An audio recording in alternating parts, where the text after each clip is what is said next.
No sé si alguien más quiere aportar Bueno, algo. sí, ahora sí.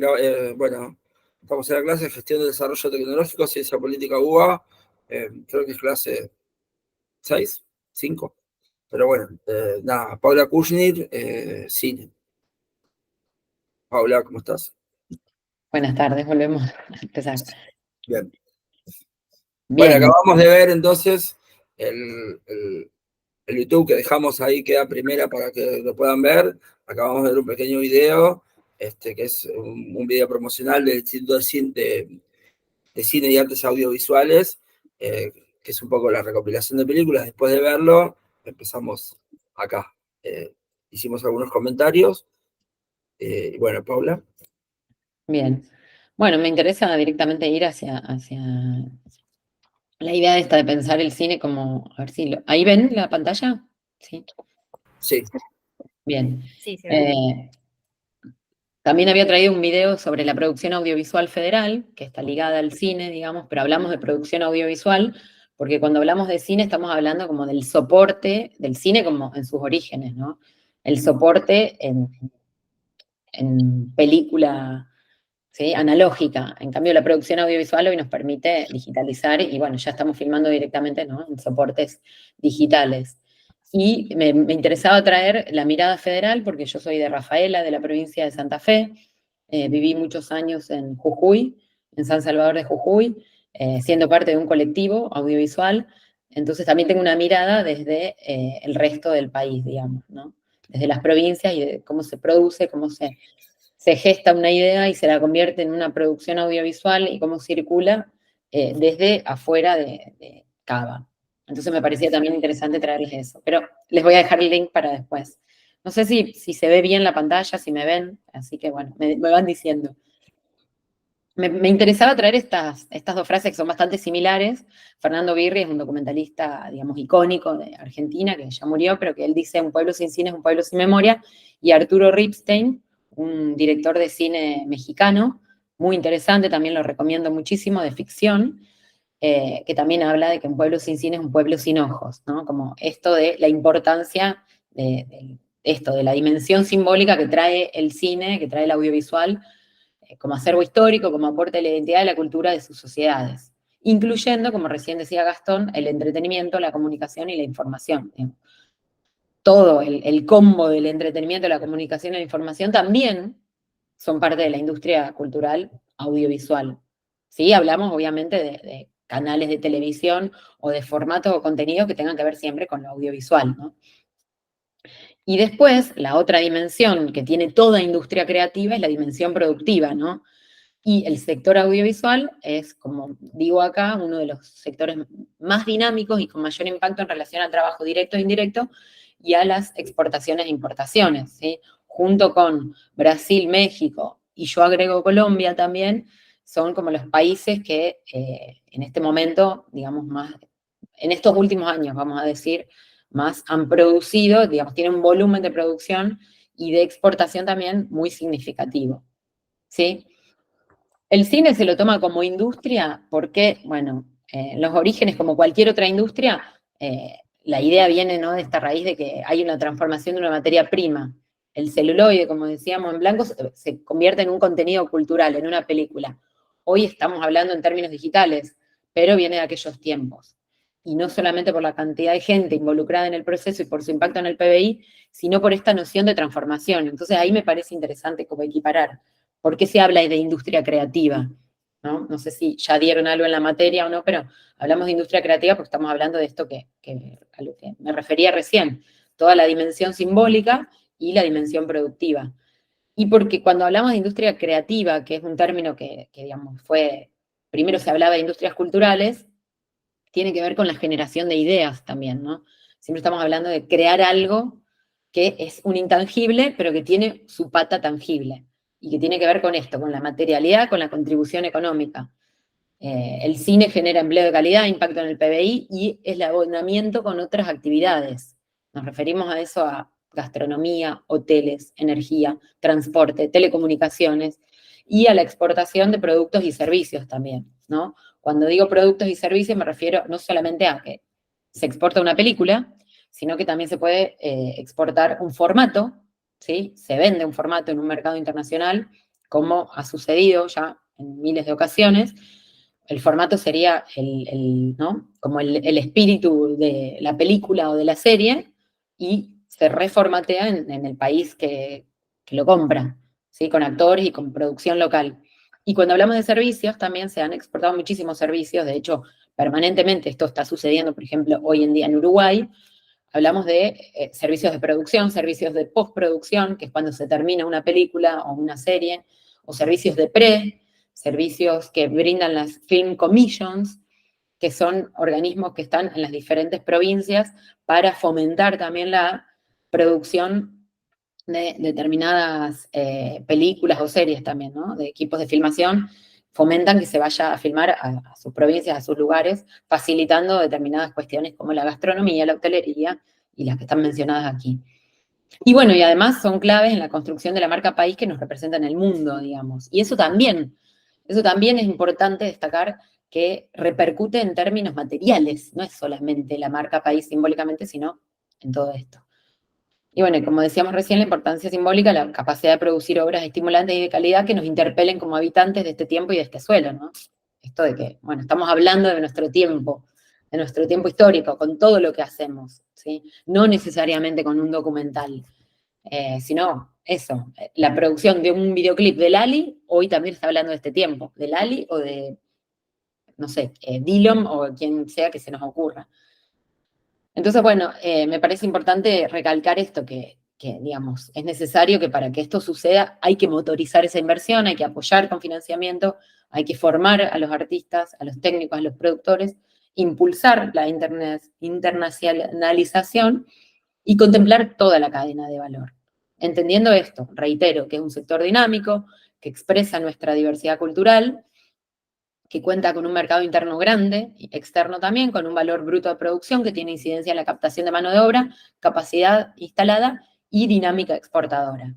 ¿Sí? Hasta ahí, ¿cómo vamos? ¿Venimos bien? Díganme si voy muy rápido, porque por ahí hablo medio rápido. Excelente. Vamos muy bien por ahora. Bien, perfecto. Bueno, gracias. Seguimos entonces. Ay, esperen que me perdí yo. Bueno, entonces, justamente por todo este valor agregado que generan las industrias creativas, todas tienen financiación en los países de todo el planeta, digamos. Tienen un lugar que tiene, o sea, los países tienen un lugar que tiene políticas culturales e instituciones. Y en nuestro caso hablamos del INCA, que el INCA, no sé si saben, pero es el Instituto Nacional de Cinematografía y Artes Audiovisuales, por eso esa sigla, que tiene políticas de exhibición, tiene políticas de fomento, tiene una ley de cine, están las ENERC, que son las Escuelas Nacionales de Experimentación y Realización Cinematográfica, que desde el 2015 para acá hemos logrado que se federalicen también, es decir, que haya sedes en todo el país, porque lamentablemente el INCA no tiene sedes en todo el país, sino que tiene una sede inmensa, que la tienen ahí. Sí. Una pregunta, ¿y cómo conoces algún otro de esto, así como el Inca acá, por ejemplo, el de Brasil, cómo se llama? Sí, es el Instituto de Cine de Brasil, pero no me acuerdo exactamente la sigla, pero es lo mismo. Lo mismo. Sí, exacto. ¿Y hay alguno que sea un poco raro, que sea distinto, o son todos muy parecidos, digamos? No, en Ecuador está, creo que es el ICAO, en el de Brasil es Instituto, sí, creo que de Cine de Brasil, que acaba de sacar lo que nosotros ya tenemos, que es lo que se llama la cuota de pantalla, que yo ponía ahí, bueno, es una política de exhibición que tiene que ver con una cantidad determinada de películas argentinas, en el caso de ellos brasileras, que tienen que ponerse en pantalla frente a una determinada cantidad de producciones internacionales. Lo que busca eso es fomentar la producción nacional, pero además la exhibición, que es lo que más nos cuesta. ¿Cuál es el problema que tenemos? Esto que vos planteabas como una pregunta. No tenemos públicos, porque también nos falta una formación de público, porque estamos por ahí muy bombardeados por las producciones de los pulpos, los titanes hollywoodenses, que copan el 90% de las pantallas del mundo, ¿sí? Y otro pulpo grande son los asiáticos, que vienen creciendo también, ¿no? Incluso el mercado de China produce para sí mismo, para el mercado interno, muchísimo. Unos números que en este momento no los tengo, pero, digamos, no tenemos idea, porque, bueno, sabemos que es un país extensísimo. Entonces, lo que se busca es fomentar también desde el INCA, y hay políticas de creación de públicos, ¿sí? que eso también tiene que ver las escuelas de cine, o sea, está todo relacionado, esto que hablamos de la cadena de valor, la formación, la producción, la exhibición y Cinear, que es la pantalla nacional, que ustedes tienen acceso, cualquiera, si les interesa ver o introducirse al cine. Yo la tengo, pero no la uso tanto, pero ¿cómo es? Pero sí, Es por streaming, es como cualquier plataforma internacional, pero es gratuita. Pagás para ver una película, ¿no? No, es gratuita, solo se pagan los estrenos como si ustedes fueran al Gaumont, que lo tienen ahí, quienes son de Buenos Aires, de Cava. El Gaumont es el espacio Inca kilómetro cero, porque lo que se hizo fue armar espacios incas por todo el país, donde se estrenan las películas argentinas y están divididos por kilometraje. Acá en Rafaela hay un espacio Inca, kilómetro 555, una cosa así, que es la distancia que tenemos desde Cava. Entonces, el Gaumont es donde pasan primero, una vez que salen, digamos, se estrenan las películas en el Gaumont, en la pantalla del Gaumont. Eso quiere decir que se inicia como el circuito de exhibición, ¿sí? Y también quería agregar esto, me parecía importante, porque siempre, digamos, por eso, por el valor simbólico que tienen este valor agregado, siempre hay una financiación que, digamos, está enmarcada eso, en instituciones y en normativas. Y además, en Argentina, a diferencia de otros países de Latinoamérica, y en eso, digamos, viene por ahí Argentina un poco más a la vanguardia, hay sindicatos y gremios que regulan los derechos de las y los trabajadores. Y son sindicatos bastante duros. Entonces también, si uno es camarógrafo o es director de fotografía o es sonidista, también hay una escala salarial y la película que uno filma tiene que pasar por SICA, que es el sindicato de cine, o si estamos haciendo televisión, el SATSide, ¿sí? Y están subidos a internet, todos tenemos acceso, entonces, digamos, la escala lo que hace es eso, ¿no? Equiparar y regular que la industria funcione como tal. Entonces, bueno, ahí vemos todo, digamos, de qué manera funciona la industria realmente. Y traje como estas dos leyes que me parece que son claves también, que es la Ley de Fomento de la Actividad Cinematográfica Nacional, la famosa Ley de Cine, que es del 85, pero en el 94 se mejoró y todavía hoy se está discutiendo que, por supuesto que necesita una actualización, porque imagínense del 94 a esta parte, digamos, bueno, todo cambió radicalmente. Hoy estamos discutiendo qué pasa con las OTT, no sé si saben qué son las OTT, pero se llaman over the top, son las famosas plataformas tipo Netflix. Netflix y todas las primas y hermanas que hay, ¿sí? Que vienen, producen acá, pero no están tributando, entonces se llevan toda la ganancia para sus países de origen. Entonces, lo que se está discutiendo es si tienen que tributar, que es lo que correspondería, ¿no? Entonces, bueno, y esta ley también lo que trajo en su momento fue esta famosa cuota de pantalla que les mencionaba recién.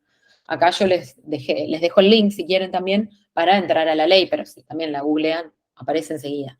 Y después la ley de servicios de comunicación audiovisual del 2013, que en este momento no está en efecto, no está funcionando, pero que fue una ley que se la discutió mucho a nivel nacional, ¿sí? De una manera bastante interesante, porque se hicieron foros en todo el país, que es una ley que lo que buscaba, entre tantas cosas, es asignar el espacio radioeléctrico, no sé si saben que se divide, vieron las frecuencias de radio, ¿no? Que tenemos 94.5, 106.3, bueno, eso se divide entre, hay una determinada cantidad de frecuencia que se divide digamos, a medios con fines de lucro, medios privados, y a medios públicos. Y lo que se incorporó fue a medios sin fines de lucro, ¿no? O lo que se llaman organizaciones de la sociedad civil.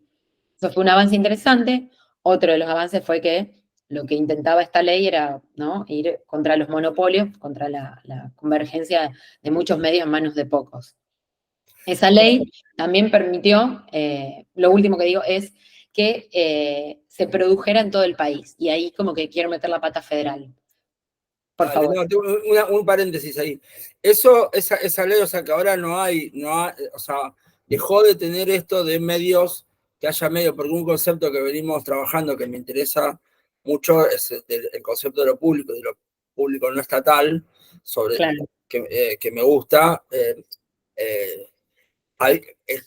Tenía la posibilidad de tener un medio, digamos, ¿no? Sí, cooperativa. exacto. Pero eso es con relativo a los medios, Sin digamos, fines de lucro. radio, TV, Sí. ¿y qué más? Porque Internet es por otro lado, es otra ley. Sí, Internet es como que siempre está ahí en un gris. Hoy las industrias creativas incluyen a la ley del conocimiento. Vieron que, digamos, es una ley que está permanentemente modificándose y que tiene que ver con eso. Hasta dónde llega, ¿no? La comunicación, hasta dónde llega lo tecnológico, es súper interesante. La ley de economía del conocimiento, perdón, esa. Entonces, Internet en ese momento, todavía, digamos, si bien ya en el 2013 teníamos como, todos estábamos ya con blogs y páginas web, no, digamos, no teníamos como el alcance y el acceso que tiene hoy. Entonces se refería más a los medios tradicionales, incluso de baja potencia, a las televisoras de barrio. Era, digamos, fue como en todas las ciudades sigue habiendo un canal, sí. sigue habiendo una producción que generalmente pasó a ser como algo más raro, ¿no? Como que fija de algún modo alguna agenda del pueblo o de los lugares, eso sigue. Y esto lo que permitía que vos decís es que hubiera un poco más producción local en ese lado, porque también es verdad que si no, después bueno, está Pero bueno, también me parece que hay mucha producción también de videos ahora, ¿no? Sí, digamos. Totalmente. Pero volviendo a Todo esto eso último, sí. de la Ley de Servicio de Comunicación Audiovisual, que es la 26.522, también si la buscan, tiene que ver con que había un montón, históricamente, digamos, el primer medio que aparece son las radios y las radios piratas también, ¿no? Vieron que a veces se cuela una radio que uno no está buscando en una frecuencia que está buscando otra radio. Bueno, piratas en el sentido de que no estaban como, digamos, blanqueadas. Entonces, tenía que ver con esto, con decir, bueno, vamos a otorgarle a este tercer sector un 33, un 33 y un 33, y posibilitar que también haya otras producciones y también diarios impresos, que después pasaron a la digitalización. Un montón de pequeños emprendimientos que tenían más que ver con las organizaciones sociales, barriales, que necesitaban un marco para existir y para poder aplicar a otros fondos, ¿sí? Porque ahí de nuevo aparece la industria creativa, ¿sí? Se tenían que formalizar y para eso, y de esa manera acceder a fondos públicos y privados, pero apoyos que estuvieran enmarcados de alguna manera. No sé si alguien tiene alguna pregunta, si esto quedó claro, si está bien. ¿Sigo?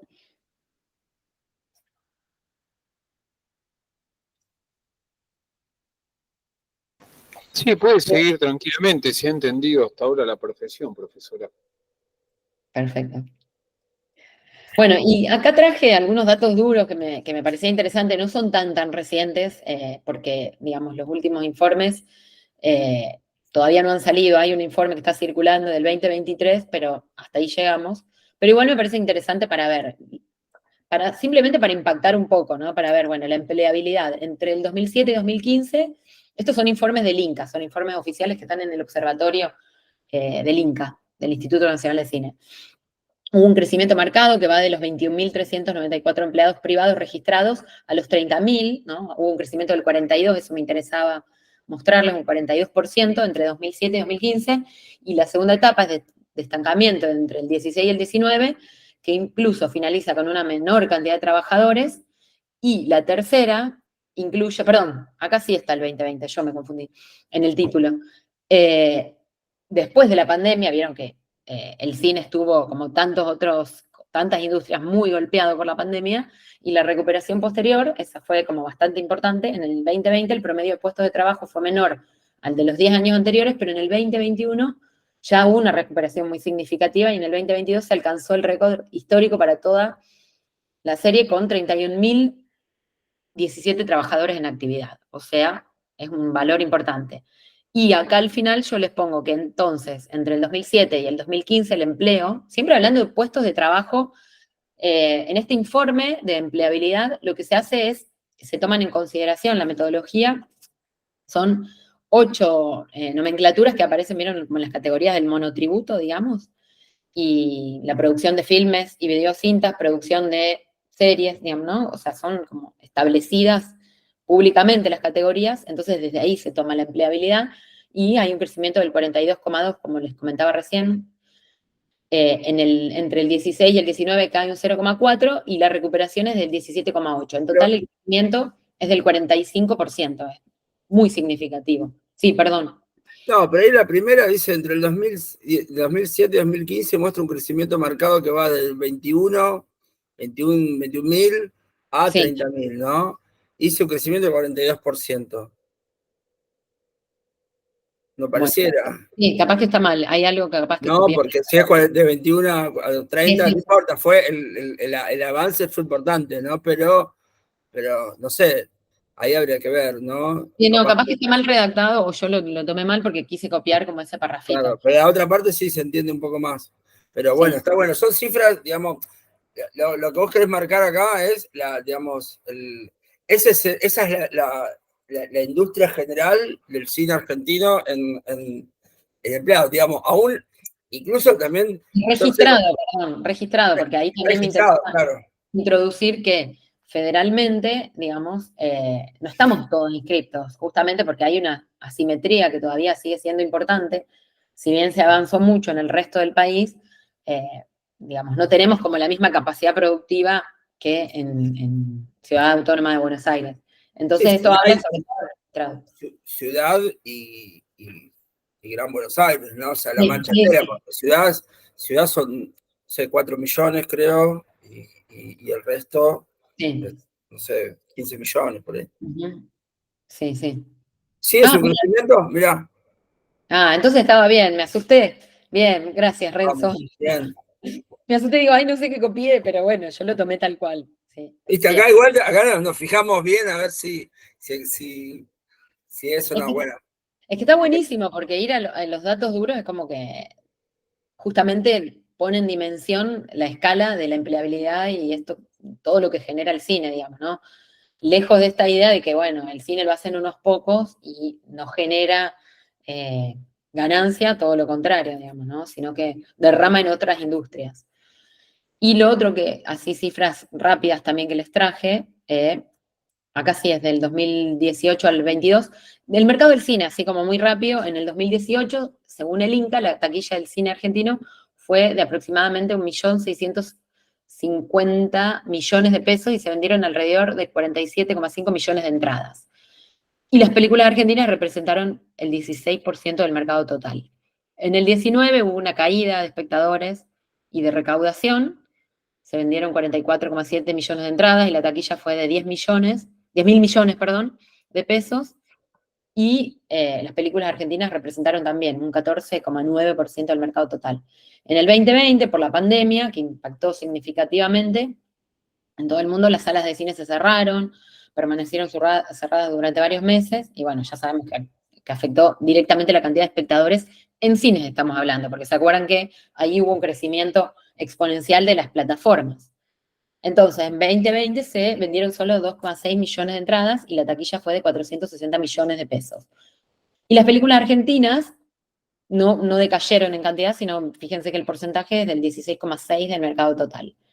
Y en el 2021, aunque se abrieron nuevamente las salas de cine, la pandemia vieron que siguió con sus coletazos, así que, según también los datos del Inca, se vendieron alrededor de 10,6 millones de entradas y la taquilla total, taquilla nos referimos no a cantidad de asistentes, digamos, ¿no? De 2 millones de pesos, venta de entradas. Las películas argentinas representaron el 16,3 del mercado total. Bueno, me parece que estos números también son interesantes, ¿no? Para considerar, para contemplar cómo funciona el mercado del cine en Argentina y en las pantallas argentinas. Bien, seguimos. Quería comentarles un poco ahora sí, yendo más como a la experiencia personal, porque me parece que no por hacerlo autorreferencial, sino porque me parece que desde ahí es interesante como contar cómo funciona el cine como industria.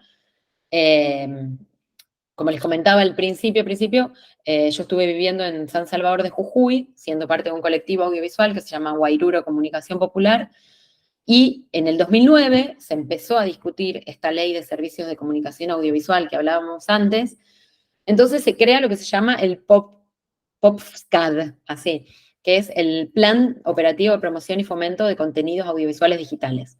¿Qué busca esto? Fomentar la producción del resto de las provincias. Lo que veníamos discutiendo como una deuda histórica y solicitando que hubiera fondos, que hubiera una democratización de los recursos, porque, digamos, quedaban y siguen quedando la gran mayoría en Buenos Aires, pero hoy en día podemos hablar que el escenario, el mapa es otro.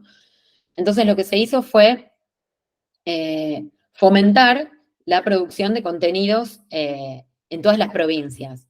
Y lo que se hizo en ese momento fueron concursos. Entonces, uno lo que hacía era, tenía una idea, ¿sí? La desarrollaba, presentaba el proyecto, que ahora les voy a contar cómo se arma una carpeta de proyectos audiovisuales, muy brevemente, y si el proyecto era interesante, ¿sí? Ganaba el fondo para ser filmado y producido, ¿sí? Una vez que se producía, todos los contenidos pasaron a formar lo que se llamó el BACUA, el Banco Argentino de Contenidos Audiovisuales, ¿sí? El BACUA después servía como eso, como gran banco que nutría a las diferentes pantallas de todo el país. En esos años también nació Encuentro, Paca Paca y un montón de pantallas que, Deport TV, Aqua Mayor, varias pantallas que existieron en su momento, algunas ya no existen, pero que fueron interesantes porque, digamos, había donde hacer circular esos contenidos. Entonces, lo que me parecía interesante traerles es cómo, desde un lugar que nos parece por ahí lejano, si nos ubicamos en el centro del país, se puede producir contenido, ¿sí? Sin la necesidad de tener que ir hasta Buenos Aires, que era también un poco lo que nosotros planteábamos. Parecía que todo pasaba por Buenos Aires. En ese marco, en ese tiempo, hicimos más de 20 producciones y sucedió en todo el país, ¿no? El país se distribuyó en regiones, ¿sí? Y se competía, se hacían estos concursos por regiones. Entonces estaba el NOA, el NEA, que es toda la zona de Misiones, Corrientes, Entre Ríos, el centro del país, que era Buenos Aires, provincia de Buenos Aires, provincias del centro, Santa Fe, Entre Ríos, Santa Fe, Córdoba, y después, bueno, Patagonia. Había como más o menos, no sé cuántas nombré, pero bueno, ahora no traje el mapita, pero eran más o menos 7 u 8 regiones. Estaba Cuyo también. Entonces, bueno, fue, digamos, como una explosión de contenidos. Imagínense que de repente, de tener históricamente contenidos que venían casi todos desde Buenos Aires, el país empezó a tener otros contenidos, otras miradas, otras voces, otros sentidos. Por eso les traía ese video que me parecía interesante compartirles de qué significaba el Vacua, de cómo cada UNE filma desde su lugar de origen y no es lo mismo que estar filmando desde Buenos Aires, ¿no? Entonces, cómo se diversificó y cómo se abrieron eso, las producciones. Nosotros en Jujuy filmamos muchísimos contenidos documentales, no hacemos ficción, la productora Guairuro no hace ficción, pero hubieron también producciones que estaban filmadas en La Quiaca. Lo que hicimos fue recorrer la provincia y contar historias que sentíamos que por ahí estaban olvidadas o que había que contar, ¿no? Les había traído también un corto que se los puedo dejar, perdón, un tráiler de un documental que se llama Jujuy, un murmullo que aturde, que tenía que ver con el murmullo permanente que genera el mercado. Si alguno conoce o fue a Jujuy, saben que se vive mucho en la calle. Entonces, bueno, como todo el tiempo ese murmullo tenía que ver con estar hablando otras cosas. Entonces, bueno, así hubo un montón de contenidos históricos, documentales, ficcionales, de derechos humanos, ficciones, pero que estaban creadas basadas en literatura local o regional, ¿sí? Entonces se diversificó y se dinamizó todo el sector. De repente, además lo interesante de esta etapa fue que recibimos capacitaciones, quienes no teníamos todavía acceso a escuelas de cine, ¿sí? Estoy hablando del 2010 al 2015 más o menos. Entonces, bueno, empezamos a recibir capacitación en guión, en producción, en dirección. Entonces, bueno, creció, como les decía, exponencialmente la producción en todo el país. Y después vino esta etapa de la distribución, que también les había traído para mostrar, pero bueno, es medio quizás aburrido, monótono estar hablando sin poder mostrarles el contenido, pero se los dejo para que lo chequeen después. Entonces, la distribución tuvo que ver con también pensar, bueno, ahora que tenemos un paquete de horas, porque así se las nombra, ¿no? Como, bueno, tenemos un paquete de un par de zapatillas, una fábrica de zapatillas, lo piensa en términos de, bueno, ¿qué hacemos con toda esa producción? Teníamos como una sobreoferta, ¿qué tenemos que hacer? Además de que circulen y se vean en las pantallas nacionales, tenemos que moverlas en las pantallas internacionales. Entonces salimos a venderlas al mundo. Y ahí tuvimos la posibilidad de armar una distribuidora federal, que acá les había traído, a ver si se ve una foto, por lo menos para que vean. Uy, perdón. Esta foto era de una delegación argentina que viajamos en el año 2013 a MIPCOM, que es el mercado de contenidos más grande del mundo, es en Francia, en el mismo lugar donde se hace ¿vieron? El Festival de Cine de Cannes, en Francia, en Cannes, pero esto es como si fuera una feria rural, imagínense, con un montón de stands, pero de venta de contenidos y todo el merchandising y todas las industrias que se puedan desprender del contenido, ¿sí? Empecemos por los formatos que les comentaba antes. Yo no te vendo mi película, pero te vendo el formato de mi película. Entonces, te doy la Biblia, se le llama a la carpeta, literalmente, como una Biblia, ¿sí? O te vendo un determinado contenido, o te licencio los derechos, entonces puedo pasarlo en tu país por un tiempo determinado, por una zona determinada, y así empiezan a desprenderse negocios y negocios y negocios. Entonces, todo lo que tiene que ver con distribución y exportación es un mundo enorme que además es súper dinámico, cambia todos los años. Lo que nosotros fuimos a hacer hace 10 años atrás, hoy no tiene, digamos, el mismo asidero porque hoy mutó toda la industria de la producción audiovisual. ¿Sí? En ese momento cuando nosotros habíamos ido, no sé si vieron o se acuerdan, estaba así como en auge la serie Breaking Bad. Y nos encontramos con los actores, entonces para nosotros era como, wow, qué fuerte estar en contacto, pero ahí dimensionamos, ¿no? Había un stand de HBO, de Discovery, de todos los grandes, grandes pulpos, ahí también, ¿no? Instalados, esperando, y tuvimos reuniones con ellos y les mostramos los contenidos argentinos, y logramos vender, no a los grandes, porque es como muy difícil y es un mercado con mucho nicho, ¿sí? Pero sí, por ejemplo, pudimos vender varios contenidos a canales de habla hispana de Estados Unidos, canales que ni nos llegan a nosotros, pero que tienen un mercado interno muy grande de habla hispana, vieron que es enorme la población de habla hispana en Estados Unidos, entonces pudimos ahí vender contenidos, ¿no? Y así fuimos entendiendo cómo se diversificaba este megamercado, ¿no?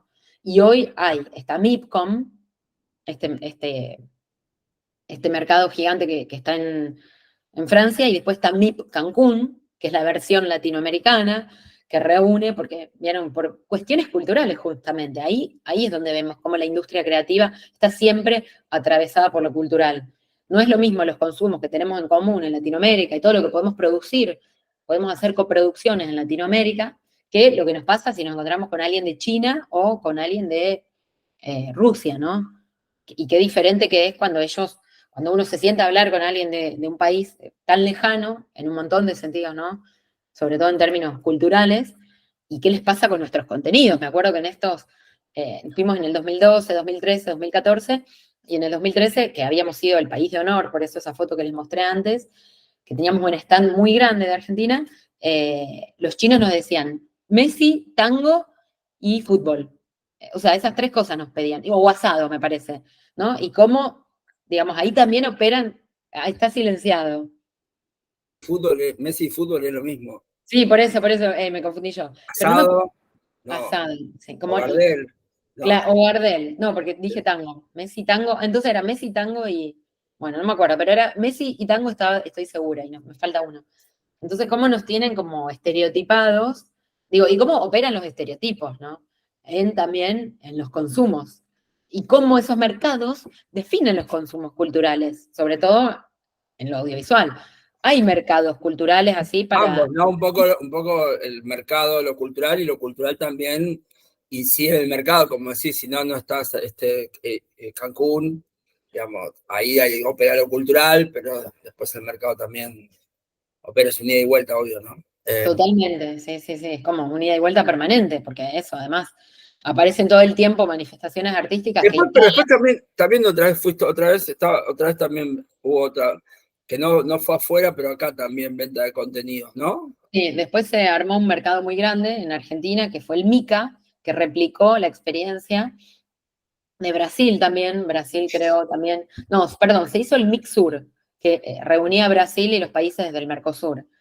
Y el MICSUR se hizo hace varios años, uno en Buenos Aires, no recuerdo en qué año, y después en Argentina y en Brasil, perdón.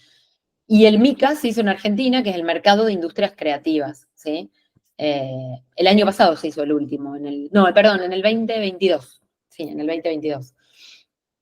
Y el MICA hacía esto, ¿no? Nos reunía y generaba reuniones de trabajo justamente, pero además capacitaciones, charlas, cruces, donde uno empieza a entrar en ese ecosistema que se arma con todas las industrias que se desprenden de esa gran industria que funciona como paraguas, ¿no? Sí, Gisela, por favor. Hola, una consulta. ¿Esa plata que generaban cuando podían vender sus productos tanto en exterior o con las taquillas, volvía al mismo ente que era quien financiaba los proyectos o se lo quedaba cada proyecto en particular para, bueno, para el uso que quisieran? Ah, está buena la pregunta. Mira, el Inca, como yo decía, como las cinematografías de todo el mundo, salvo Hollywood, que tiene otra lógica y que es una industria meramente comercial, pero como estamos hablando de industrias creativas que están apoyadas por sus gobiernos, ¿sí? Se mueven a partir de subsidios, créditos. O sea que hay como un porcentaje grande de recursos que se destinan al financiamiento de estas industrias. Entonces, lo que uno hace cuando genera una producción audiovisual es presupuestar y aplicar a un fondo del Inca, ¿sí? Para filmarla, ¿sí? En general, cuando esa película, digamos, cubre los costos básicos, digamos, se presupuesta como cualquier otra cosa, se presupuesta en cualquier otra industria, ¿sí? Cuando se cubren esos costos básicos, después se genera una ganancia. Si se venden afuera, depende del convenio, por eso es como un mercado muy complejo.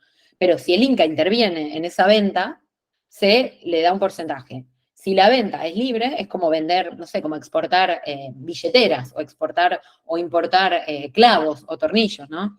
Digamos, depende cómo esté encarado esa venta. No sé si contesto la respuesta, si Sí, te sí, sirve. clarísimo. Muchas gracias. ¿Sí? Buenísimo. Entonces, bueno, eso es lo que también, viste, me sirve mucho lo que decís, Gisela, gracias, porque, digamos, está esta idea de que el cine da pérdida. Y no, lo que hace el cine es, con ese financiamiento, que es una promoción desde los estados, para que, digamos, las industrias creativas funcionen, circulen y se autoabastezcan, y que después logren la sostenibilidad, pero después siempre se busca, ¿no? Fondos privados, se hace un acuerdo de comercialización con alguien de afuera o con alguien de adentro, pero se hace una coproducción. ¿Vieron que en las películas siempre aparecen un montón de loguitos? Yo lo explico así siempre. Al final o al principio, bueno, esos son todos los actores que intervienen. Y cuanto más famosos son los directores, los productores, más recursos consiguen. O sea que claramente esas películas generan mucho recurso, ¿no?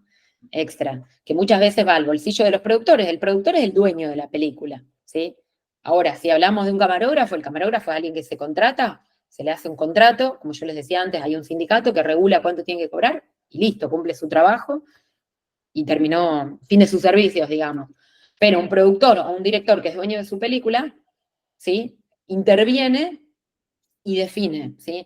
El Inca como instituto lo que hace es armar este marco legal, normativo, donde posibilita que se generen coproducciones, ¿sí? Porque en general las coproducciones internacionales es que alguien de Argentina aporta un 20, 30, 40, en general es, si yo soy el dueño de mi película, es entre el 70 y el 80%, y busco un coproductor internacional, que puede ser Brasil, Paraguay o Italia, y ahí sí tienen que intervenir como entes regulatorios los institutos de cine. O sea, se necesita, yo no puedo hacer una coproducción por afuera, digamos, es como raro, ¿sí? Porque me da determinadas garantías y por toda la cuestión también de los tributos, ¿sí? Tributaria, digamos. Así que bueno, es interesante siempre tocar eso porque parece que si no, digamos, el cine es a pérdida, ¿no? No sé Perdón, si- Pau, no sé, algo le pasó a mi cámara, pero no importa, estoy perfecto, no se conecta. Pero no, quería una cosa que quería decir es que yo lo escuché alguna vez a Guillermo Francella decir que a él todos les criticaban las películas. También tiene algo sustentable el Inca en este sentido. Guillermo Francella decía que siempre a él lo criticaban por hacer, por ejemplo, la película Un argentino en Nueva York, o no sé, o películas así medio, no sé cómo catalogarlas, ¿no? Tampoco quiero, Pochoclero. Muy qué, pochoclera. Claro, sí, no quiero tampoco faltar respeto No, actor, pero que eran más pochoclera y no eran tanto todas, digamos, más de autor, más profundas, más. claro, que en Argentina es típico tipo películas, bueno, en 1985, como tienen ese tono de la cuestión. Más solemnes, sí. Sí. Entonces él decía, bueno, claro, yo hago esas películas, a mí me critican, pero bueno, el Inca, gracias a esa película, después puede filmar un pibe que recién arranca, filmando una manzana 5 minutos, que no la ve nadie, pero es una experimentación y es algo que está haciendo, y con todas esas experimentaciones, en algún momento, digamos, uno experimenta 1000 veces hasta que encuentra la buena película, el buen libro, el buen... Entonces, lo decía en ese sentido, ¿no? También que tiene algo de eso el Inca de la plata que tiene la reinvierte también en otras producciones, entonces constantemente tiene, digamos, igual no sé si generalmente es más el financiamiento, es más las películas que le entran o es más el financiamiento estatal, que tampoco sé si es tan grande, digamos, ¿no? Pero sí es necesario. Sí, sí. Y también, respondiendo un poco a lo que preguntaba Gisela y a lo que vos decís, Gastón, sí, las películas de las taquillas sí vuelven al Inca. Digamos, hay, digamos, el fondo mayor desde el cual, digamos, el Inca se sostiene, y por eso es una caja importante y significativa, es, entre otras cosas, es un tributo que se le cobra a partir del ENACOM a los medios, en general, medios audiovisuales, y además la taquilla de los cines, ¿sí? Por eso también la importancia de la cuota pantalla, pero no solamente de las películas argentinas, de todo el cine que se ve de todas las latitudes, sobre todo el norteamericano, que es el que vemos en general en todos los cines comerciales, ¿no? Entonces eso genera un fondo propio que hace que se sustente la cinematografía de cada país. En este caso, en Argentina funciona así. Y es bastante similar el esquema en varios países, digamos. Bien, también decía que hay fondos, o no sé, entendí que hay fondos provinciales, ¿no? También Sí, en otros lugares, sí, digo, eso. porque a alguien le interesa todo esto, eh, digamos, yo sé que ya están con los proyectos un poco avanzados, pensados este cuatrimestre, pero me parece interesante tener esta mirada de cómo es que funciona este medio, ¿no? En distintos lugares, porque yo sé que Entre Ríos tiene, por ejemplo, el Festival de Cine de Paraná, y Tiene una Rafael, ley de cine y Santa interesante. Fe, ¿eh? Perdón que te interrumpí, Entre Ríos tiene la ley de cine ya, Ajá. como varias provincias. Mendoza, Misiones, Jujuy. Bueno, en Santa Fe estamos esperando que salga, estamos como justamente en el armado de la ley de cine, en el borrador, porque justamente como los fondos del Inca nunca son suficientes, aunque, digamos, ustedes ven la caja y dicen, es un montón de plata, pero hay tanta gente que está produciendo audiovisual y cine, que por supuesto que además se hace de una manera, digamos, muy ecuánime, porque hay comités que son los que evalúan los proyectos, digamos, no es discrecional para nada. Entonces, lo que se hace es además apelar a que las provincias aporten, ¿sí? Hay algunas provincias que tienen leyes que son similares a vieron las leyes de mecenazgo, ¿no? Que hay otras que tributan, por ejemplo, lo que estamos buscando en Santa Fe es que sea desde la lotería. Acá en Santa Fe la lotería es muy grande, entonces que una parte que llegue al fondo del cine provincial venga desde la lotería, ¿sí? Como que se van buscando distintos lugares desde los cuales, o que las empresas tributen, y en lugar preso, como que una suerte de mecenazgo, en lugar de tributar a otros lugares, que ese fondo, un porcentaje vaya hacia el cine, digamos, el cine provincial. Bien. Bueno, Pau, esto, digamos, ¿tenés más de esto? No, ¿siguen de estas Sí, placas? un poquito más. Lo que Sí. les quería contar es que también en los espacios de formación, bueno, yo hice una especialización en comunicación digital audiovisual en la Universidad de Quilmes, y mi proyecto final fue una serie.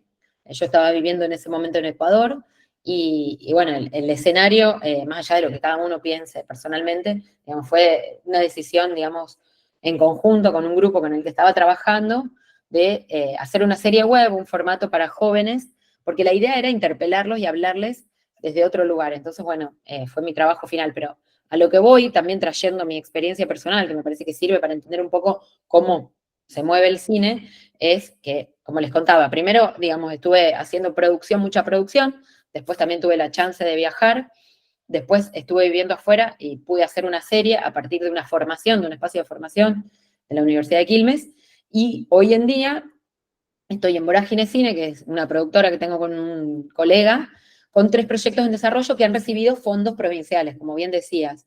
Entonces estamos recuperando la historia de un pueblo, que es Guardianes de la Memoria, que les había traído también el link, pero no lo vamos a poder ver. No, dejanos y después los vemos, Sí, después los dejo. Dejamos tu correo y eso para comentarios, Pau, está bueno. Sí, si les interesa y lo que necesitan de info para también pensar un poco el mapa. Y otro proyecto de ficción, sí, que también es como toda una apuesta que estamos haciendo, porque la ficción es mucho más difícil de hacer, de producir, de tener recursos, es mucho más cara. Imagínense contratar actores, contratar locaciones, que son los lugares donde se filma, contratar si es una película de época o algo, un material de época, como en nuestro caso, que estamos haciendo una serie sobre los inmigrantes que llegaron a esta zona. Entonces necesitamos reproducir y replicar toda esa escenografía, y necesitamos decorados, y necesitamos vestuario. Todo eso es, en términos presupuestarios, mucho más caro. Entonces, bueno, es toda un desafío, toda una apuesta que estamos haciendo y que nos estamos animando. Pero bueno, me parecía interesante ver eso, cómo estos recorridos hoy decantan, como el mío, en muchos colegas, compañeros de las distintas provincias, que están haciendo producción en sus provincias. Perdón, ¿no? Perdón, tengo un bebito que está llorando. Bueno, Sí, interrumpo. verlo? No, ya termino, total. Muchas gracias, igual. Y lo que les quería repasar era esto, como que me parecía interesante dejarles, porque yo hablo mucho de producción y por ahí cometemos siempre el error, los que hablamos de producción, y que Pau, ¿por qué no hacemos un corte? Cortamos Bien. el video, si querés mirar a tu bebé, y ahora volvemos a grabar en un ratito. Bueno, dale, hacemos Dale, un y break. queremos que yo te quería hacer unas preguntas sobre esto. Perfecto. Dale. Dale, hacemos un break. Anda, sí, tranquilo, yo me quedo acá. Dale, perfecto. Dale, bueno. Gracias. Bueno, chiques, ¿cómo están? ¿Están ahí todavía? ¿Están? Bueno, nada, la idea de esto... Sí, profesor, estoy acá. Mario, bueno, buenísimo. Vos Estoy acá, ¿cómo profesor. es? Dale, bueno, que estás ahí con la cara, no. Gracias, y aparte, bueno, yo pensé, cuando pensé esta clase, bueno, con vos, Mario, que habías comentado que te interesaba el cine, bueno, pienso a veces que era lo que te gustaba, qué idea tenías del cine. Acá yo intenté, o le pedí a Paula que me contara un poco de cómo había sido un poco su experiencia y cómo había sido, digamos, la experiencia que había tenido y su inserción y cómo es el mercado, un poco más del cine. Ahora mi idea era pasar a preguntarle, no sé si vamos a poder y eso, pero ver más cómo producir, cómo hacer cosas, ¿no? Porque si bien, digamos, años antes, no sé, si uno ve películas, por ejemplo, hay una película, creo que es Birri, que la hace desde la Universidad Nacional Litoral de Santa Fe, en 1964, una película que se llama Tire 10. Bueno, para hacer esa película, que es como un experimento sociológico, necesitan, ¿no? Cámaras, no sé, como mucho aparato en los años 60. Hoy tenemos celulares y todos podemos desarrollar algo muy chiquito, un pequeño corto, se puede hacer con un celular si uno tiene noción, ¿no? No, igual te ayudan un poco los dispositivos, pero uno puede realizar algo chiquito, y bueno, de hecho todo el tiempo estamos haciendo videos o cosas, algunos mejores, otros peores, para las distintas plataformas de redes. Así que por eso también quería que nos ayudara Paula a pensar algunas de las cosas que podemos hacer, y en cada uno de los desarrollos que ustedes están haciendo, quizá en algún momento pueda tener algo de redes, un video o alguna cosa. Bueno, si esto que podemos charlar con Pablo nos puede ayudar a eso. Pero bueno, también para uno poder aprender y poder saber, en realidad, en general sabe de cine, en general, ¿no? Digo, uno por ahí el cine va sabiendo, va aprendiendo, va mirando un poco, porque sí, porque uno ya, qué sé yo, a mí tiendo más a mirar una peli, mirar un contenido audiovisual en YouTube que a sentarme a leer un libro, ¿no? La verdad que un poco, entonces uno hasta mira muchos videos distraídamente, ¿no? Como que hay contenido que está girando y uno por ahí agarra algo, pero es un contenido que gira, que se va poniendo solo a través no sé, eso es como mi experiencia. No sé, Mario, ya que te veo ahí, vos qué experiencia tenés con el cine, que debes tener una experiencia de haber visto, digamos, desde antes hasta Sí, con ahora. el cine tengo una gran experiencia porque yo soy clase 62 y a mí por las funciones que cumplía, mi padre era presidente de Relaciones Públicas de River y mi madre estaba muy ligada a todo el tema de lo que es la parte moda con respecto a vestuarios y esos temas. Y me tocó conocer desde Ulises Petit de Murat a Borges, que Borges hizo una película con Bioy Casares excepcional, a conocer, por ejemplo, a Lucas de Mare, con quienes siempre hablo con la hija, tenemos el mismo apellido, ella tiene el mismo apellido materno que yo paterno, Riccio, y me tocó conocer a grandes actrices, actores, y sobre todo conocer los relatos de Ulises Petit de Murat de cómo se fue fundando la industria en otros países sobre el cine argentino, que fue el precursor. Con Argentina Sonofil, después Transportar hizo a España, Transportar hizo a México, y hoy en día uno cuando observa, por ejemplo, el tema de lo que es los datos cuánticos de los ganadores de películas extranjeras al Oscar, Argentina es el país latinoamericano que más Oscar ganó 2 Oscar, tuvo 8 nominaciones, México tuvo 9, con un gran aparato industrial tiene México, y ganó un solo Oscar, o España con un super aparato tuvo 21 nominaciones y ganó 4 Oscar, y nosotros seguimos estando con todos nuestros problemas económicos, sociales, políticos, seguimos estando a la vanguardia del mundo, y me pasó a ver, por ejemplo, la Facultad de Derecho, que tiene un departamento que se llama Ciencias Sociales, varias materias que yo las cursé optativamente, es decir, uno con 4 puntos está listo, pero yo seguí cursando materias y sobre todo varias relacionadas con la Escuela de Frankfurt y cómo la Escuela de Frankfurt ve al cine como una industria cultural. Y la verdad que fue muy positivo y creo que es muy positivo trabajar con el cine y las disciplinas. Por ejemplo, el cine y la ciencia política, o como empezó Ricardo Rabinovi y Berman a trabajar con el cine y el derecho, que se ha extendido a todas partes del mundo. Y bueno, y tuve la suerte o tal vez una bendición o tal vez un señalamiento desde otra dimensión de haber podido ganar 3 premios internacionales en Chile, que son muy importantes, y la verdad que me parece excepcional la clase de hoy. Bueno, gracias, Mario. Bueno, contento que te guste la clase. Me encantó esa película que mencionás. ¿Cómo se llama? ¿La invasión? ¿No se llama? No. La de Borges y La de Borges creo que es la invasión, la pero invasión, ¿no? sí, creo que la invasión después, bueno, la voy a buscar y la voy a subir al grupo, porque creo que está en YouTube. Es una película excepcional, la de Borges y Bioy Casares, y sí, muy, pero muy buena película. Bueno, el cine, nuestra literatura, ¿no? Yo también creo que ahí cuando mencionamos hoy al principio, yo dije rock nacional, un poco por todo lo que ha influido el rock nacional en América Latina, mencioné el tango, no mencioné la literatura, ¿no? Borges ha sido un fuera de serie que digamos, lo que ha vendido, lo que ha contribuido a la industria editorial argentina en todo el mundo, es increíble. Y también esto lo sigue de vuelta, ¿no? Como Borges, por ejemplo, aparece, creo que es en una película no sé si de Godard, me parece que comienza hay un principio de Alphaville, en la película. Alphaville empieza con un texto de Borges, ¿no?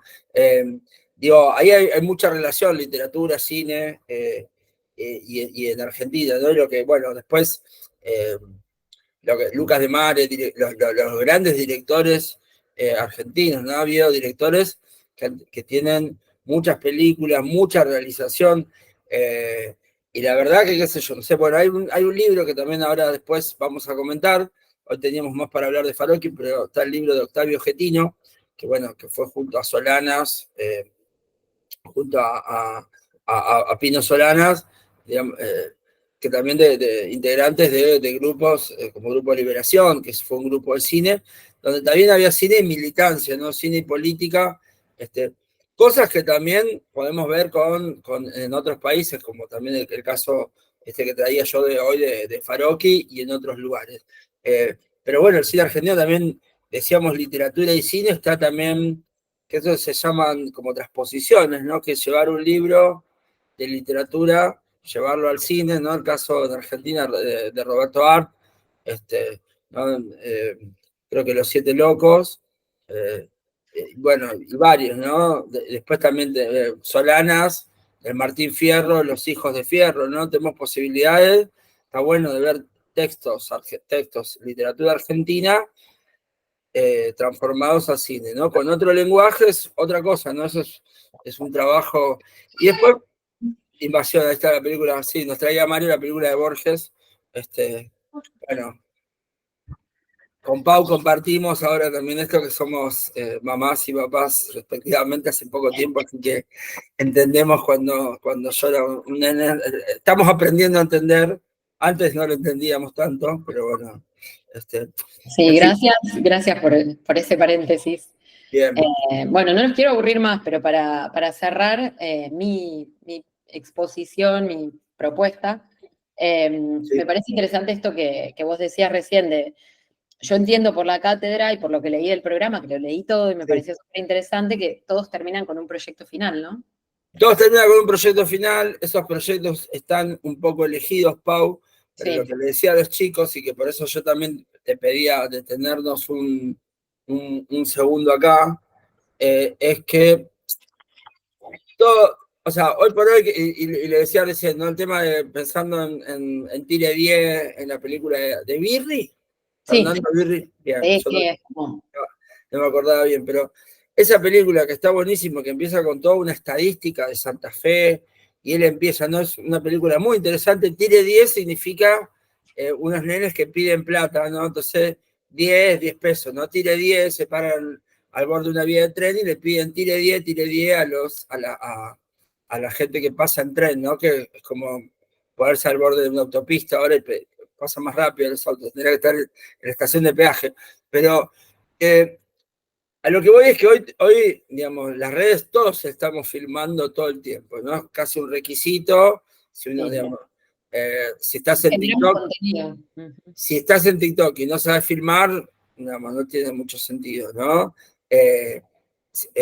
Ir a TikTok sin filmarte, ¿no? En Instagram poner una foto, pero ya enseguida la filmación, con lo cual, digamos, ya hay un saber de cine, digamos, en cada uno de nosotros, de cine, de cómo mira el ojo de la cámara, cómo nos exponemos a ese ojo de la cámara, qué lugar tener y eso, pero lo pensamos medio naturalmente, ¿no? Cómo pensarlo, cómo aprender a pensarlo con otro código, ¿no? Un poco pensaba en eso, digamos, y que hoy todos en un modo somos microcineastas o hacemos microcortos o algo así, aunque no sepamos, ¿no?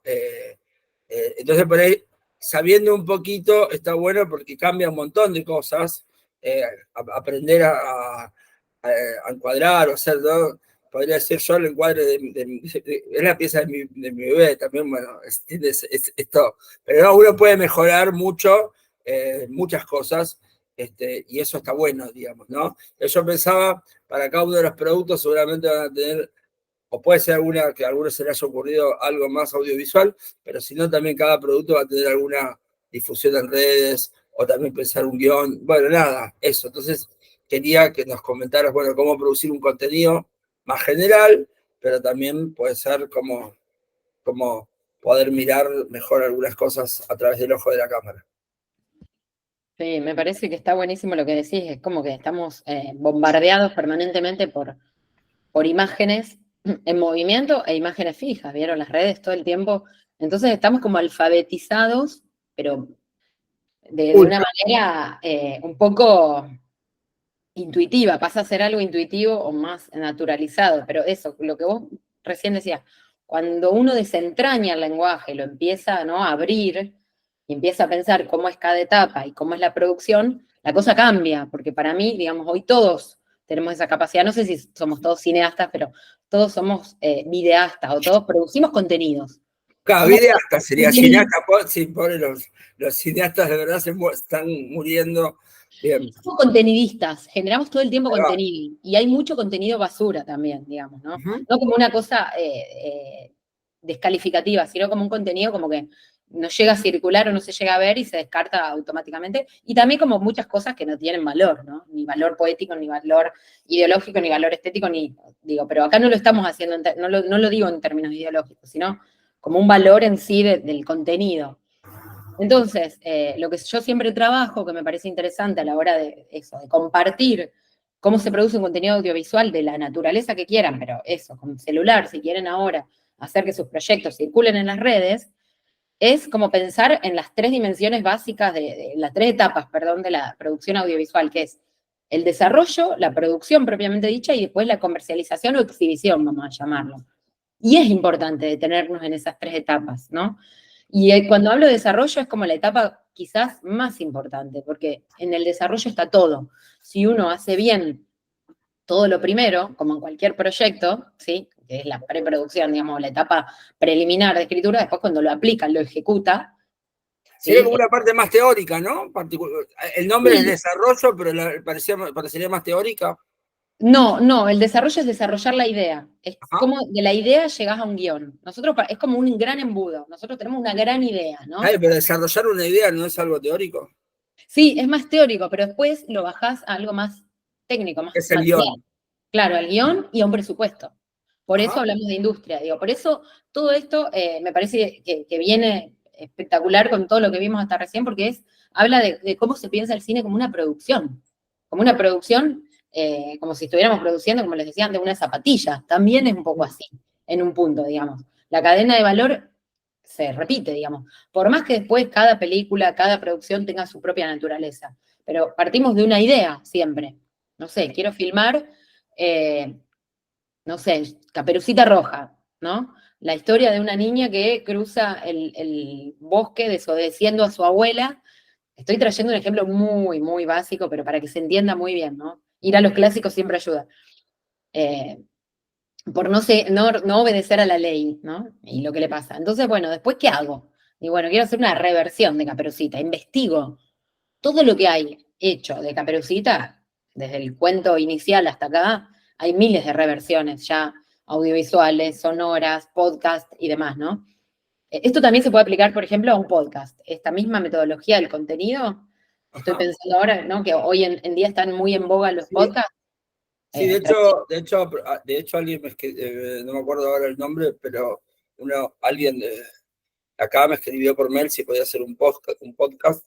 Obviamente le dije que sí, y bueno, hermoso. sí. Bueno, ojalá les sirva. Obvio que hay diferencias, porque bueno, el mundo del podcast es un mundo en sí mismo también, pero hay mucho en común, ¿no?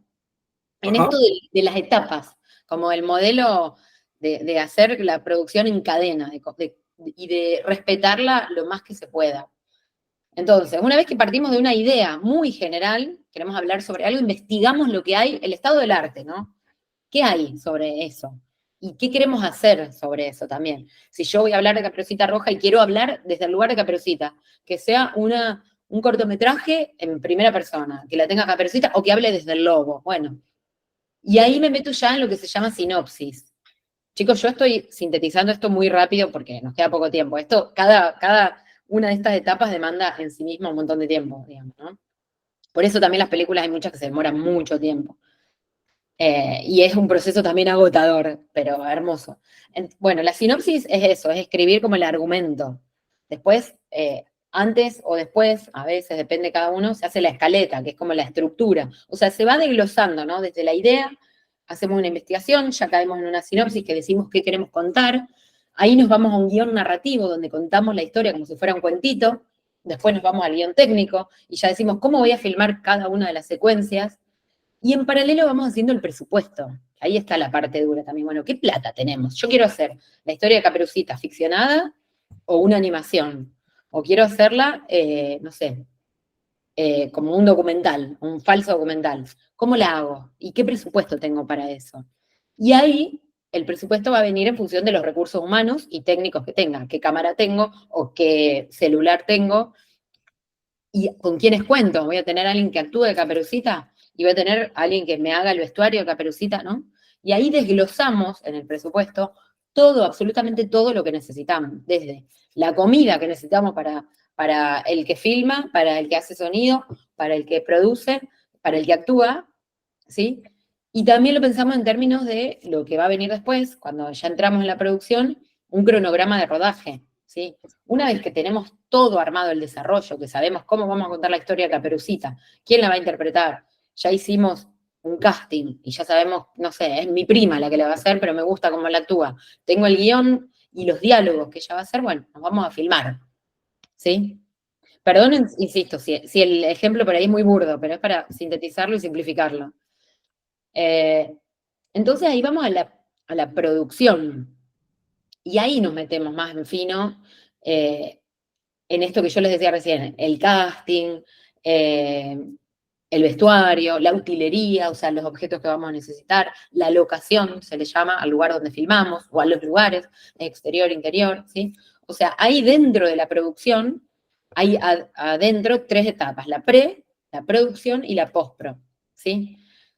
La producción ya es cuando nos vamos a filmar, en función del plan establecido, este plan de rodaje. Tenemos 3 días para filmar afuera, en exteriores, y 5 para filmar en interiores, ¿sí? Bueno, ¿cómo hacemos qué escena, qué día? ¿Sí?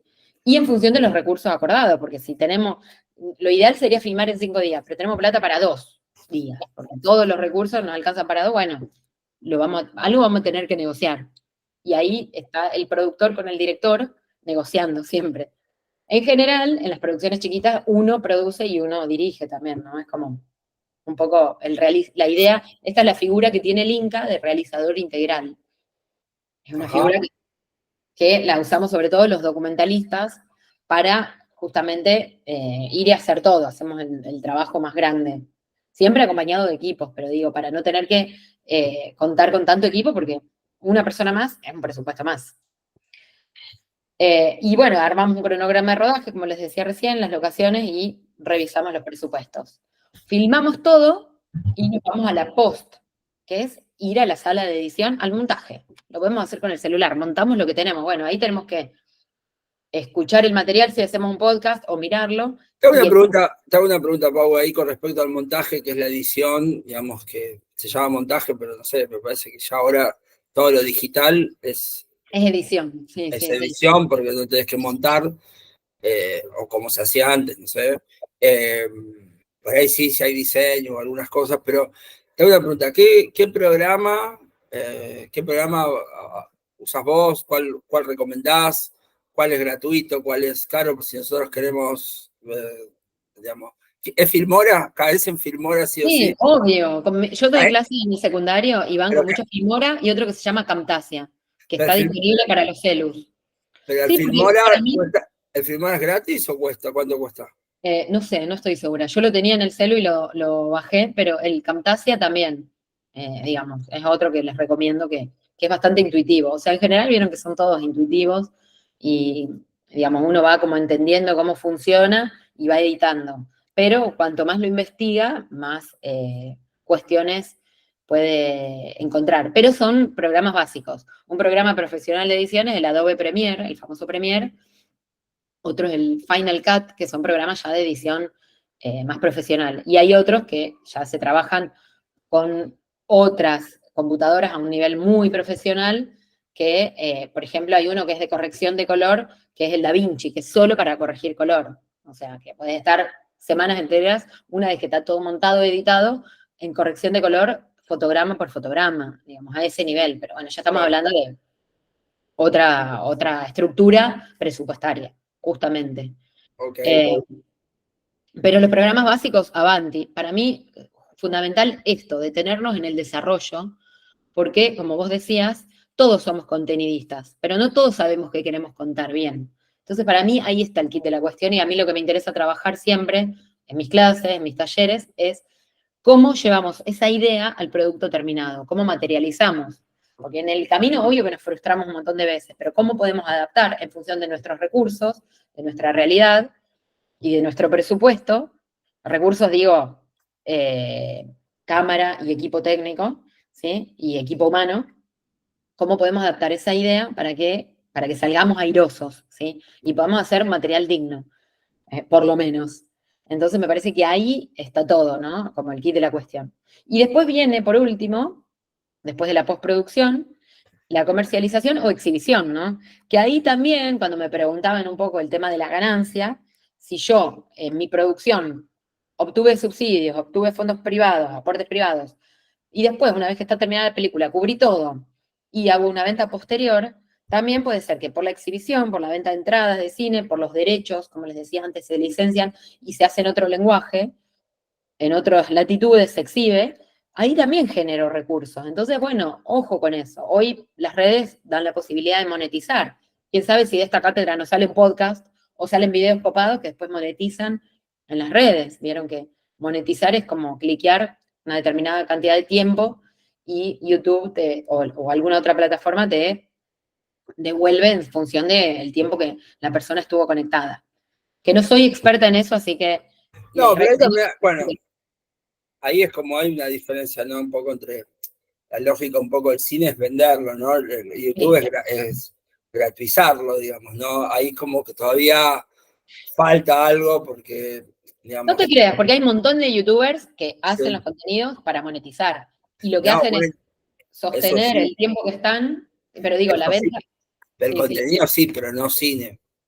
Claro, no, no, estamos de acuerdo. Está, perdón, no te había entendido. Sí. No, no, sí, contenido sí, pero cine, que es, Claro, no. que es un poco, digamos, una palabra mayor, no sé, es como el más clásico de todos los contenidos, digamos, podemos Sí, decir. sí, Si sí, bien total. las artes es la menos clásica, es el más clásico de todos los contenidos. Por eso también, qué sé yo, también pasa que también también porque uno, digamos, esto es la idea que quería decir antes, que no me había salido también, ahora le intento decir de vuelta, pero uno le da bola al cine porque del cine se desprenden muchísimas otras ramas, por ejemplo, la publicidad, que Argentina es muy buena también en Absolutamente. publicidad, y de hecho, me acuerdo esa vez también que nos cruzamos en Ecuador con amigos españoles que nos decían, che, qué bueno que son las publicidades argentinas, o sea, Sí, sí, sí. miramos publicidad argentina y nos morimos de la risa.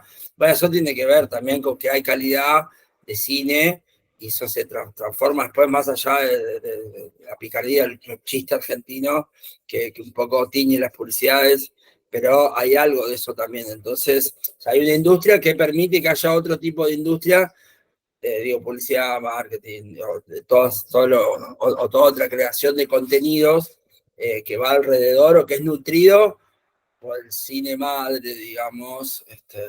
¿No? Entonces eso me parece que va por ahí, ¿no? La calidad la calidad de las producciones, por ejemplo, ¿no? Te levanta la calidad de todos los demás productos. Por eso también lo complejo de las industrias culturales, ¿no? Y la calidad también que se nutre el buen cine con la buena literatura, ¿no? Entonces también uno cuando también a veces no es solamente desarrollar, sino también uno puede ser, ¿no? Es difícil, ¿no? Ser buen politólogo, ponerle, escuchar música horrible, digamos. No sé, hay que tratar de todas las áreas tener, digamos, tratar de uno cultivarse en todas las áreas de la historia, en la política, en la música, Sí, sí, en las sí. artes.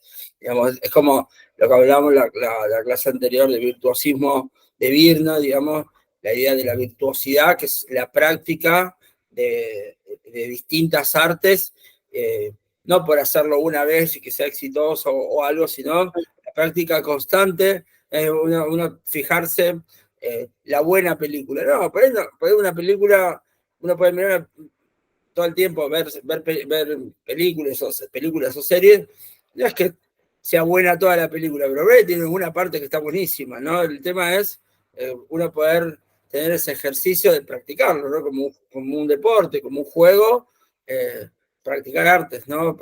Distintas Sí, acciones, ¿no? No es que uno no sabe cuál es el corto pequeño que haga con el celular, pero si uno se pone a hacer distintas realizaciones, bueno, quizá hay alguna que en algún momento te va a salir mejor, porque tiene que ver, ¿no? Esto de la práctica hace un poco al maestro, ¿no? Sí. Entonces, Y yo nomás agrego a esto que decís, que me parece que está bueno, perdón que te interrumpa, que también en términos de producción audiovisual, la publicidad, ni hablar que hace esto. El desarrollo, digamos, hay eh, agencias enteras que se encargan de desarrollar una idea durante meses para después filmarla capaz que en 1 o 2 días, ¿no? Porque lo que hacen es ajustar todo lo previo, pero en todo esto está lo industrial en términos de que también estamos hablando de arte, pero estamos hablando de oficio, eso quería rescatar.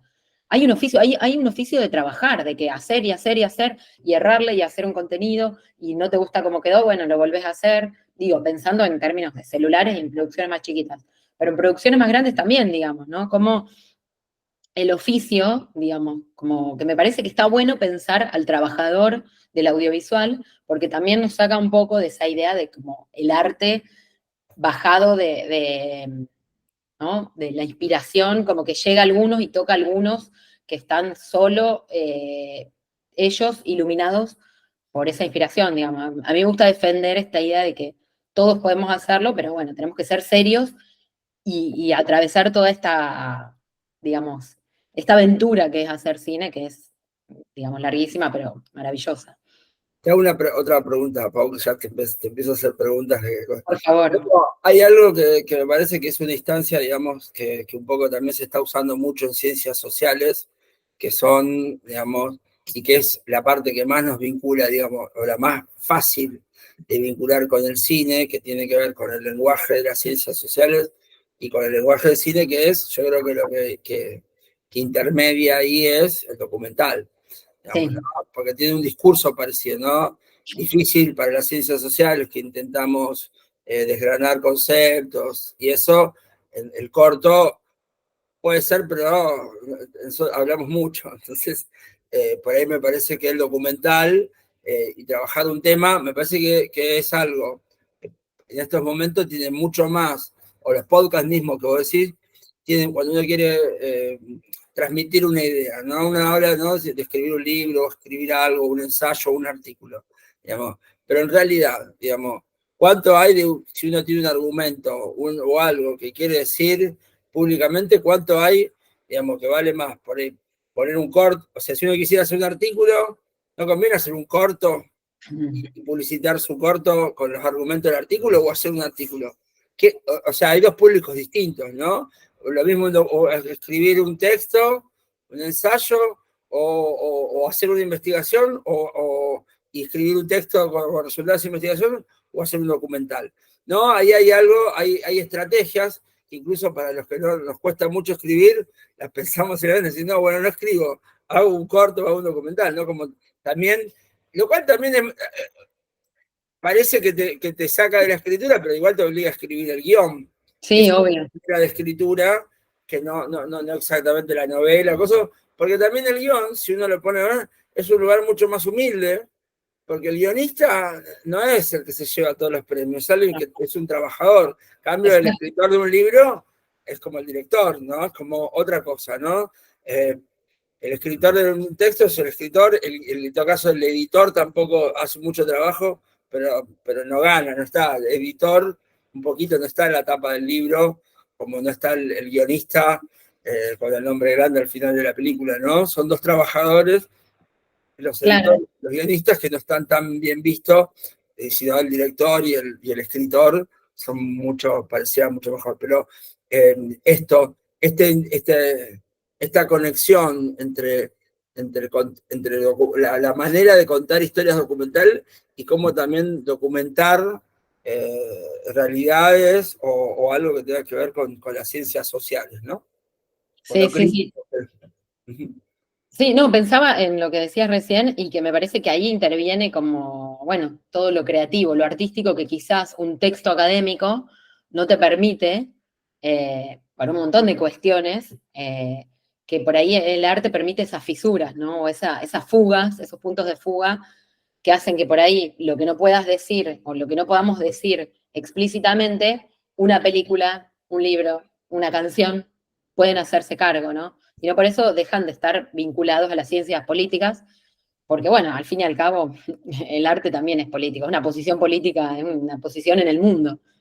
Entonces me parece que está bueno pensarlo así, como que bueno, el arte por ahí, y ahí está la dimensión artística, simbólica, cultural del cine, es lo que nos permite utilizar metáforas, incluso vos decías escribir, no solamente el guión, escribir con imágenes, escribir con Ajá, metáforas ¿cómo es visuales, eso? escribir con metáforas visuales, con metáforas sonoras, ¿no? Cuando querés representar algo en una película y nada, hay una imagen que está diciendo un montón de cosas que cada uno lo interpreta como desea y no necesariamente es lo que quiso contar el director, ¿no?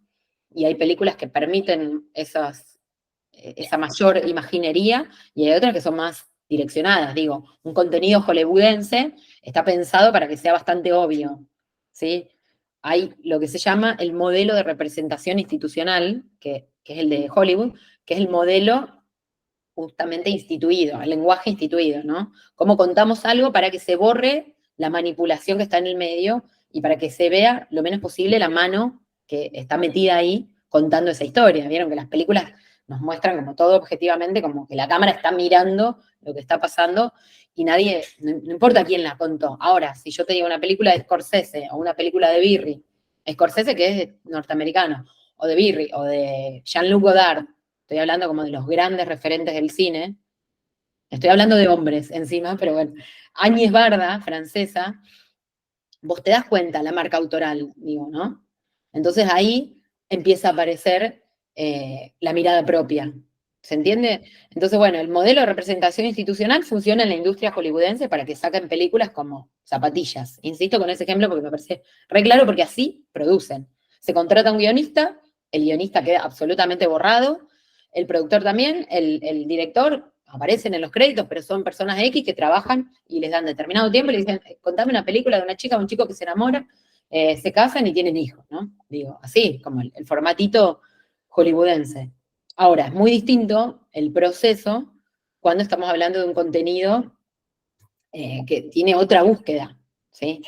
Entonces pienso también, ya estoy, digamos, ya esto estoy abriendo un poco la discusión, el debate, pero digo, es distinto, digamos, si se quiere, se puede hacer una analogía con el hecho de escribir un texto académico, como un poco más duro, más cerrado, que responde a las normativas, a las normas APA, esto, a lo otro, o un texto donde haya otro desborde, otras libertades, que quizás termine en un libro o quizás termine en una tesis, no sé. Pero digo, me parece que está más normado el mundo de las ciencias sociales que el cine en sí, que permite por ahí las posibilidades, eso, de construcción de metáforas visuales, sonoras y todo lo que Pero, venga.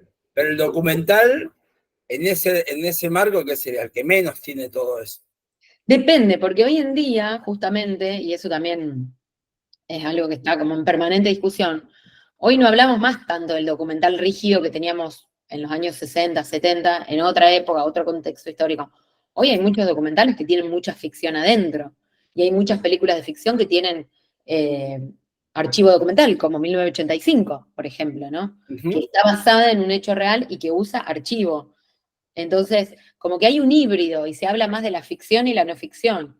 Y hay mucho de no ficción, que sería lo documental, que tiene como eso, más vuelo poético, si se quiere. Pero sí, volviendo a lo que vos decís, sí, está mucho más cerca de las ciencias sociales que una ficción, perdón, de las ciencias políticas, que una ficción por ahí más libre, ¿no? Sí, sí, porque hay una investigación, porque por ahí en el documental queremos, además de una idea, partimos de una tesis, perdón, de una hipótesis, y la vamos a ir a, ¿no? Como esta dialéctica de, bueno, la hipótesis y, bueno, ver Sí, perdón, una tesis, no, una tesis. podemos pensar, claro, tiene más que ver por eso de la tesis, porque también podemos decir, bueno, si qué sé yo, un ensayo en literatura, hay películas que son más ensayísticas, mismo Totalmente. Godard, que mencionábamos, que son, y otras más, que también son películas donde se muestra el artificio, ¿no? Exactamente. Por El eso, bueno, lenguaje. ahora no vamos a llegar a ver Farocchi, que quería leerlo un poco, pero lo vemos la clase que viene, que en realidad lo que les mandé no era Farocchi exactamente, sino que es el prólogo a Farocchi, lo mandé por WhatsApp, de George Didi Uberman, pero está bueno el prólogo porque cuenta bien la posición de Farocchi y esto, de cómo hablar, cómo mencionar, y entonces en eso me parecía que que estaba bueno, digamos, Farocki, que también piensa esto, cómo contar, y él en un momento, que ahí te quería habla de Wim Wenders, que es otro gran Sí. cineasta, y de Hermoso, Fassbinder, ¿eh? hermoso, Wim Wenders y Fassbinder también. Pero Farocki los denuncia y dice, digamos, como que dejaron el cine de los 60 y se pasaron como al cine nuevo que pasó, que empezó a suceder en la historia, que es un cine, dice, peleábamos, digamos, le critica no ser tan políticos, ¿no? Claro. Dice, pasaron al plano y al contraplano, ¿entendés? Dejaron de lado el contexto, y entonces habla de como, digamos, una discusión por ahí de otro tiempo, pero también esta discusión que trata de meter cada imagen que nosotros ponemos, estamos teniendo una posición política, digamos, para Farocki, ¿no? Que es el más, digamos, más a la izquierda, o más revolucionario en ese sentido, por lo que él, digamos, le va a interesar. Y los otros dicen, no, se adaptaron, ¿no? Como al mercado. Sin embargo, le dice eso a Wim Wenders, que no sé, que después termina filmando lo que son algunos, o YouTube, la banda esta irlandesa, saca imágenes de sus películas para videos donde las calles no tienen nombre, creo que son unos videos de, de una película, no sé bien cuál, de Wim Wenders, pero algo de los cielos, creo, que filmaba en Alemania, me parece, Sí, ¿no? sí. Que es donde es tremendo, que un tipo se tira desde arriba de un gran monumento alemán. Pero bueno, nada, esto nos da muchas imágenes y esto también lo que... ¿Por qué, te hago esta pregunta, por qué esto, digamos, te quería preguntar esto, esto ya porque me interesa a mí. Igual nos queda poquito tiempo, ya pasamos, no sé después si alguien quiere decir algo más, o vos, Pablo, porque ya se nos va a ir el tiempo, pero esto aprovecho para eso. ¿Por qué Farocki le dice critica a Wim Wenders, que dice, se pasaron al plano y al contraplano? ¿Por qué es esa crítica? ¿Sabes? Sí, tiene que ver con esto que les acababa de comentar, que tiene que ver con el lenguaje establecido, instaurado. Estados Unidos instaura el modelo Hollywood, esto del modelo de representación institucional. Si lo buscan es MRI. Ajá. Y habla de que, por ejemplo, una conversación se cuenta a partir del plano y el contraplano. Lo que está diciendo es, se vendieron a la industria, lo que vos decías recién. No están contando el arte, no son más artistas. Claro, y porque también Godard dice, un plano es una decisión ética, o sea, ¿dónde ponemos la cámara? ¿A quién mostramos? Hay una decisión ética y hay una decisión política, ¿no? Claro, si mostrás una persona que tenga determinada forma, que sea blanco, que sea, no sé, joven, que sea, no sé, sí, algo así. Sí, pero no, la manera de contarlo, ¿entendés? ¿Cómo contás una conversación? La conversación clásica, donde nosotros estamos tan acostumbrados a verla que no nos damos cuenta, el artificio, ¿cuál es? Es que ¿vieron cuando se filma una conversación, un diálogo en una mesa de café? Sí. Muestran un plano de una persona y el contraplano sería la otra persona. La otra persona. Ve las dos caras que van cambiando, sí. Exactamente. Esa escena dialogal está construida con artificio. Hay que cortar, hay una cámara que hace una escena, y, o sea, las cámaras están puestas así, ¿se entiende? Sí. Eso es totalmente artificial, pero está tan naturalizado que cuando uno y uno habla, todos lo tomamos como algo natural. Una conversación... En realidad es la conversación, dice, sí, me siento re bien, corte. El otro dice, sí, ¿por qué tal cosa? Corte. No, o en realidad se filma a dos cámaras, pero si tenés una sola cámara, sí, la tenés que filmar como vos decís. Pero lo que está diciendo es que una conversación también se puede filmar de un montón de maneras. ¿Por qué se filma así? Porque está instituido que la conversación, que parece más dinámica, que se instauró con este modelo de representación, es como que se estableció un lenguaje. Entonces, para mostrar una cara, primer plano. ¿Sí? La escala de planos también es el modelo de representación institucional. Es como que se creó un abecedario y un lenguaje que es el que funciona en el mundo, que nos hace que rápidamente reconozcamos el lenguaje y nos metamos en la historia. Y no estamos mirando el artificio, en cómo se construye esa historia. ¿Se entiende? Pero ahora te pregunto, por ejemplo, no sé, por ejemplo, los reportajes ahora a través de plataformas, ¿no? Por ejemplo, los reportajes ahora están muchos que están filmados con una sola cámara. Sí, ¿no? O sea, están dos personas sentadas en dos sillones y hablan a dos personas.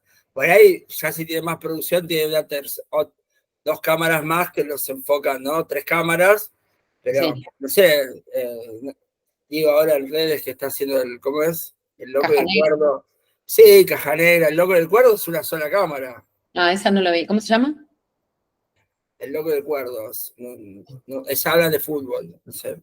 Pero son los locos que son 6 horas transmitiendo, ¿no? Transmiten Ajá. 6 horas seguidas, en medio de una cámara casi fija. Ahora tiene un poco más de producción y tienen otras dos.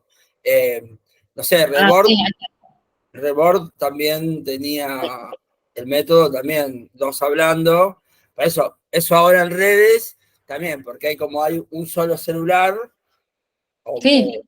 digamos, si lo grabás a celu, es igual ya alguna con cámaras, pero si lo grabás a celular, un poco queda, por ahí podés algunas otras dos, pero no sé. Pero ahí está bueno esto que estás trayendo porque tiene que ver siempre por eso, cómo la industria se va gestando en función de los recursos, por eso es industria, digo, cómo se va creando un formato, un contenido, formato es esto, ¿no? La forma. Por ejemplo, el método Rebord, Caja Negra, el loco del cuerdo, son un formato ya, porque es como esta Sí. idea de dos personas hablando a cámara, ¿no? Ahí lo acabo Sí, de que ver, no, claro. también, otra cosa, no le hablan a la cámara. Digo, en los relatos, en las películas, vos hablás a la cámara, ponle los ojos a la cámara, acá vos te estás hablando a la persona, no a Sí. la cámara te toma de costado y vos estás hablando, Sí, digamos, sí. ¿no? No sé si quedó claro esta idea de la conversación, pero a lo que iba con el plano contra plano es que, por ejemplo, una conversación se podría filmar justamente con una cámara que tome a los dos, o se podría filmar solamente desde una persona y vos nunca verle la cara al otro, ¿no? Y ahí también habría una decisión estética y política. Pero, ¿qué dice el modelo? Para mostrar, digamos, tenés que mostrar el plano donde se vea la cara entera de la persona y la gestualidad, ¿se entiende?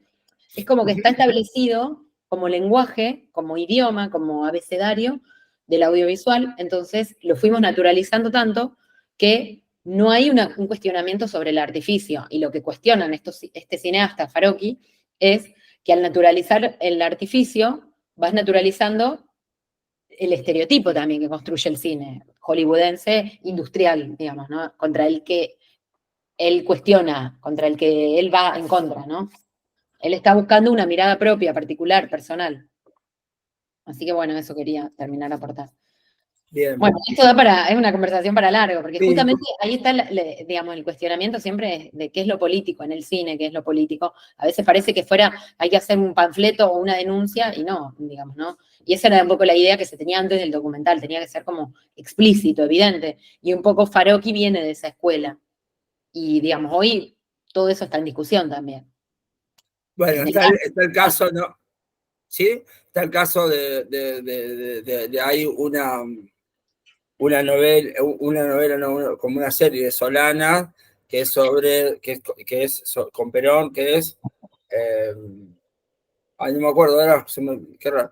Bueno, pero que muchos lo critican, que muchos lo critican, que es actualización doctrinaria. claro, Entonces, Perón habla y dice cosas un poco sí, medio, eh, y él reafirma con subtítulos lo que está diciendo, ¿no? Entonces, muchos lo critican y dicen, pará, el otro está hablando, haciendo todo un rodeo para decir una idea y vos, no, el zócalo con la idea claro. central. Entonces te lleva a una idea central, pero eso es digo, el otro está diciendo otra cosa, no te dice siempre lo que dice. O sea, si uno mira esa película, a mí me gusta mirarla para ver la diferencia entre lo que el cineasta quiere hacerle decir a Perón, digamos, o lo que Perón está diciendo, ¿no? Es como, Bueno, perdón, pero hoy las redes están cargadas de ese tipo de videos. Hay claro, alguien que está hablando, fíjate, y hacen lo mismo. Y abajo el zócalo te dice lo que el que hizo el video quiere decir en un minuto, o menos, en sí, segundos de bueno, TikTok. o peor que es cuando te muestran la imagen, te ponen el zócalo y no escuchás lo que dice el que está hablando. Eso es peor porque, Exactamente,